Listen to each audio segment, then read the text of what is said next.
Тағдыр мені құлатып, биік жардан. Қайғы тонын бір кезде киіп қалғам. Көпкө жүріп, ошондо көл жегінде, көл толқыны көдөңгө уюп қалған. Жақындықтың сездірген қийлачынын, жарқын көлүм жашоомдо кый басырым. Жатып алып кээ күнү көл жегінде, жаш баладай бышактап ыйлачумун. Сезип мага көлүмдөй өң керегин, сени дагы бекерден көл дебедим. Сырттан карап сыпайы күлүп койбой, көөдөнүмдү аңтарып көр дегеним.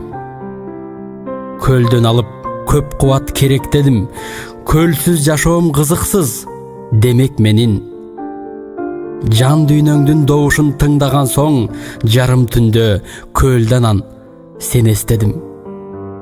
Көркөм таза сулуулук тагынышып, көл жана сен экөөңдүн табың ысык. Көз моокумун кандырат караганда, жүзүңөрдөн кызгылт нур чагылышып.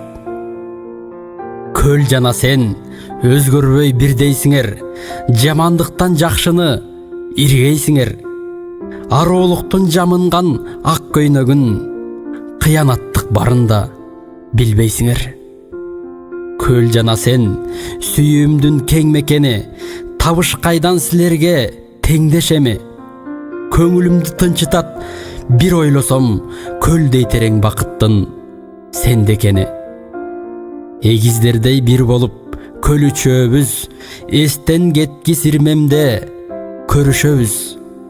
Жакындарда билбеген анык сырды жашырбастан болгондой төгүшөбүз.